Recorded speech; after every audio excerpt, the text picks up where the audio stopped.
बिस्मिल्लाहिर्रहमानिर्रहीम। अस्सलाम वालेकुम दोस्तों, MS वर्ड 2016 की वीडियो ट्यूटोरियल सीरीज में मैं महमूद शेख आप सभी का स्वागत करता हूं।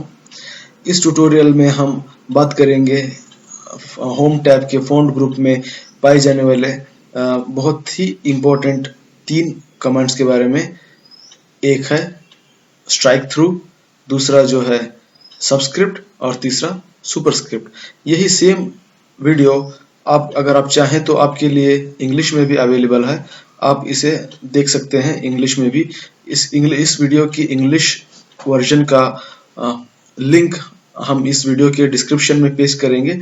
अगर आप चाहें तो आप इंग्लिश वीडियो भी रेफर कर सकते हैं। तो अब इस वीडियो में हम सबसे पहले बात करेंगे स्ट्राइक थ्रू। ठीक है, ये स्ट्राइक थ्रू कमांड बहुत ज़्यादा इस्तेमाल में नहीं आता। कभी कभार जब सिचुएशन होती है, उस तरह का सिनेरियो होता है, तो स्ट्राइक थ्रू को इस्तेमाल किया जाता है। स्ट्राइक थ्रू यानी स्ट्राइक थ्रू का इस्तेमाल करते हुए आप अपने टेक्स्ट, पैराग्राफ और अपने डॉक्यूमेंट्स के ऊपर, इंफॉर्मेशन के ऊपर एक लाइन प्रिंट कर सकते हैं। जैसे कि किसी भी टेक्स्ट को कैंसिल किया गया है। ठीक है, अब मैं आपको दिखाता हूँ। इसको सिलेक्ट कीजिए, डेटा को सिलेक्ट कीजिए। सिलेक्ट करने के लिए आप टेक्स्ट कर्सर को टेक्स्ट के शुरुआत में रखकर आखिर तक ड्रैग कीजिए। यह पहला तरीका है। दूसरा तरीका है कर्सर को टेक्स्ट की शुरुआत में रखिए, शिफ्ट प्रेस कीजिए और आखिर में आकर कर्सर को क्लिक कर दीजिए। ठीक है, ये दूसरा तरीका है। और तीसरा तरीका टेक्स्ट को सिलेक्ट करने का, आपके कीबोर्ड से Ctrl+A को प्रेस कीजिए तो आपका पूरा डेटा सिलेक्ट हो जाएगा। सिलेक्ट करने के बाद आपको होम टैब के फॉन्ट ग्रुप में ABC ऑप्शन पर एक लाइन दिखाई दे रही है, उसको स्ट्राइक थ्रू कमांड कहते हैं। जब आप उसको क्लिक करेंगे तो आप देख सकते हैं कि आपके पूरे टेक्स्ट के ऊपर एक लाइन दिखाई दे रही है। जैसे कि आप नोटबुक में लिखते हैं और अगर वो गलत हो गया तो आप उसके ऊपर एक स्ट्राइक या फिर एक लाइन डाल देते हैं। इसलिए बिल्कुल उसी तरह यहाँ पर भी MS Word 2016 में ये फंक्शनैलिटी आपको दी गई है, जिससे कि आप किसी भी टेक्स्ट या पैराग्राफ के ऊपर एक लाइन को डिस्प्ले कर सकते हैं। और दूसरा कमांड जो हम डिस्कस करेंगे वो है सबस्क्रिप्ट। वो भी फॉन्ट ग्रुप में ही आता है।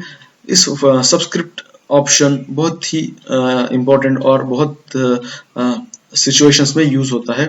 जैसे कि आप किसी भी रिपोर्ट में, किसी भी डॉक्यूमेंट में कोई भी केमिकल फॉर्मूला लिखना चाहते हैं, जैसे कि H2O।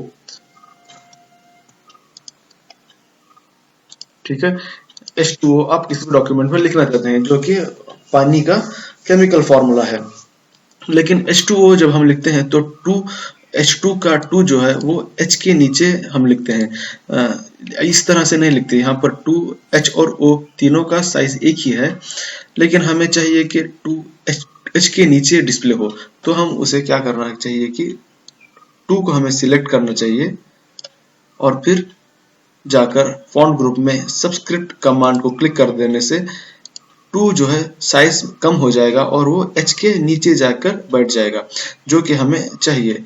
तो हर कोई H2 का फॉर्मूला इस तरह से ही लिखता है। तो इसको सबस्क्रिप्ट कहते हैं। इस कमांड को सबस्क्रिप्ट कहते हैं। सबस्क्रिप्ट की मदद से हम किसी भी कैरेक्टर, किसी भी नंबर, किसी भी सिंबल को किसी दूसरे टेक्स्ट के नीचे डिस्प्ले कर सकते हैं।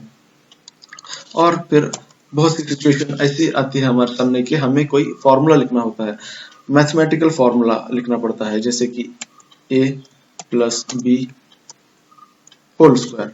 ठीक है, अब इस तरह की सिचुएशन में ये फॉर्मूला आपको तो पता है कि 2 जो है वो ब्रैकेट के ऊपर आना चाहिए। जिस तरह से हमने यहाँ 2 को H के नीचे डिस्प्ले किया है, उसी तरह 2 को क्लोजिंग ब्रैकेट के ऊपर आना चाहिए। तो हम उसको किस तरह से करेंगे, इसका भी जवाब हमें MS Word 2016 में मिलता है। उसके लिए हमें इस 2 को सिलेक्ट करना है और फॉन्ट ग्रुप में एक ऑप्शन मिलेगा आपको सुपरस्क्रिप्ट। इस सुपरस्क्रिप्ट को क्लिक करते ही 2 का साइज कम हो जाएगा और वो 2 आपके ब्रैकेट के ऊपर टॉप में जाकर प्लेस हो जाएगा। इस तरह से आप किसी भी टेक्स्ट, किसी भी नंबर को किसी दूसरे टेक्स्ट या नंबर के ऊपर या फिर नीचे डिस्प्ले कर सकते हैं। इस फंक्शनैलिटीज को सबस्क्रिप्ट और सुपरस्क्रिप्ट कहते हैं। जब आप किसी भी टेक्स्ट को किसी दूसरे टेक्स्ट के नीचे प्लेस करते हैं तो उसे सबस्क्रिप्ट कहा जाता है, और जब आप किसी भी टेक्स्ट या फिर नंबर को किसी दूसरे टेक्स्ट या फिर नंबर के ऊपर प्लेस करते हैं तो उस फंक्शनैलिटी को सुपरस्क्रिप्ट कहा जाता है। ठीक है दोस्तों, उम्मीद है ये ट्यूटोरियल आपको पसंद आया होगा। अगर आपको इस ट्यूटोरियल से हेल्प मिली है, मदद मिली है, तो हमारे चैनल को सब्सक्राइब करना मत भूलिएगा, और प्लीज हमारे वीडियो को लाइक कीजिए, अपने दोस्तों के साथ शेयर कीजिए, और हम आपको अगले वीडियो ट्यूटोरियल में मिलेंगे जहां पर हम बात करेंगे टेक्स्ट इफेक्ट्स के बारे में, टाइपोग्राफी, टेक्स्ट को किस तरह से हाईलाइट किया जाता है, और फॉन्ट कलर और टेक्स्ट को कैसे कलर किया जाता है। तब तक के लिए see you guys, thanks for watching.